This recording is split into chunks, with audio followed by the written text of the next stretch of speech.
ಚಿಂದಿ ಉಡಾಯಿಸೋ ಖಾರ ಬಣ್ಣ ರುಚಿಯನ್ನು ನೀಡುತ್ತದೆ. ಮೆಣಸಿನ ಪುಡಿ ಚಿಂದಿ ಉಡಾಯಿಸೋ ಖಾರ ಬಣ್ಣ ರುಚಿ. ಮೂವರು ಶಂಕಿತ ಉಗ್ರರ ಬಂಧನ, ತನಿಖೆ ಚುರುಕುಗೊಂಡಿದೆ. ಕೋಲಾರದ ಭಟ್ರಹಳ್ಳಿ ಸತೀಶ್ ಗೌಡಗೆ ನೋಟಿಸ್ ಅನ್ನು ಕೊಡಲಾಗಿದೆ. ಕೋಲಾರದ ಭಟ್ರಹಳ್ಳಿ ಸತೀಶ್ ಗೌಡಗೆ ಈ ಪ್ರಕರಣಕ್ಕೆ ಸಂಬಂಧಪಟ್ಟಂತೆ ನೋಟಿಸ್ ಅನ್ನು ನೀಡಲಾಗಿದೆ. ವಿಚಾರಣೆಗೆ ಹಾಜರಾಗುವಂತೆ ಎನ್ಐಎ ಟೀಮ್ ಸೂಚನೆಯನ್ನ ಕೊಟ್ಟಿದೆ. ಸತೀಶ್ ಗೌಡ ನಾಪತ್ತೆಯ ಹಿನ್ನೆಲೆಯಲ್ಲಿ ಕುಟುಂಬಸ್ಥರಿಗೆ ನೋಟಿಸ್. ಇನ್ನೇನು ಕೆಲವೇ ಕ್ಷಣಗಳಲ್ಲಿ ಎನ್ಐಎಯಿಂದ ಕುಟುಂಬಸ್ಥರ ವಿಚಾರಣೆ ಕೂಡ ನಡೆಯುತ್ತೆ. ಬೆಂಗಳೂರಿನ ಎನ್ಐಎ ಕಚೇರಿಯಲ್ಲಿ ವಿಚಾರಣೆಯನ್ನ ಮಾಡುವುದಕ್ಕೆ ಸಿದ್ಧತೆಯನ್ನ ಅಧಿಕಾರಿಗಳು ಮಾಡಿಕೊಂಡಿದ್ದಾರೆ. ವಿಚಾರಣೆಗೆ ತೆರಳುತ್ತಾ ಇರುವ ಸತೀಶ್ ಗೌಡ ಕುಟುಂಬಸ್ಥರು, ಪತ್ನಿ ಹೇಮಾವತಿ ಸೇರಿದಂತೆ ಅವರ ಕುಟುಂಬಸ್ಥರನ್ನ ಪೊಲೀಸರು ವಿಚಾರಣೆಗೆ, ಎನ್ಐಎ ಅಧಿಕಾರಿಗಳು ವಿಚಾರಣೆಗೆ ಒಳಪಡಿಸಲಿದ್ದಾರೆ. ಎನ್ಐಎ ಅಧಿಕಾರಿಗಳಿಂದ ಕೋಲಾರದ ಭಟ್ರಹಳ್ಳಿ ಸತೀಶ್ ಗೌಡಗೆ ನೋಟಿಸ್ ಹೋಗಿದೆ, ಆದರೆ ಆತ ಸಿಕ್ಕಿಲ್ಲ.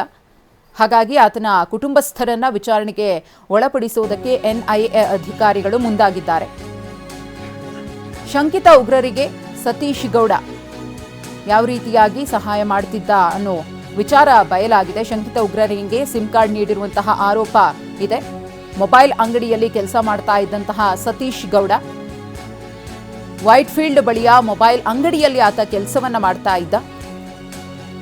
ಬೆಂಗಳೂರಿನ ವೈಟ್ ಫೀಲ್ಡ್ ಬಳಿಯ ಮೊಬೈಲ್ ಅಂಗಡಿಯಲ್ಲಿ ಸತೀಶ್ ಕೆಲಸವನ್ನ ಮಾಡ್ತಾ ಇದ್ದ. ಈತ ಶಂಕಿತ ಉಗ್ರನಿಗೆ ಸಹಾಯ ಮಾಡಿದ್ದಾನೆ ಅನ್ನೋ ಆರೋಪ ಇದೆ. ಸಿಮ್ ಕಾರ್ಡನ್ನು ಕೊಟ್ಟಿದ್ದಾನೆ ಅನ್ನೋ ಆರೋಪ ಇದೆ. ಹಾಗಾಗಿನೇ ಈತನಿಗೆ ಇದೀಗ ಸಂಕಷ್ಟ ಎದುರಾಗಿರುವುದು.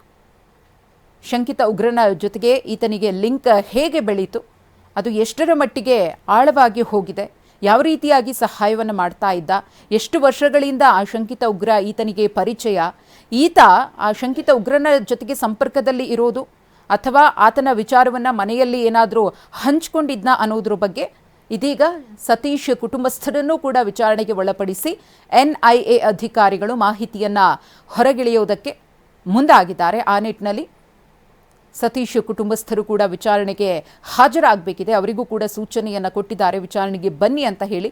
ಅವರು ಕೂಡ ವಿಚಾರಣೆಗೆ ಆಗಮಿಸ್ತಾ ಇದ್ದಾರೆ.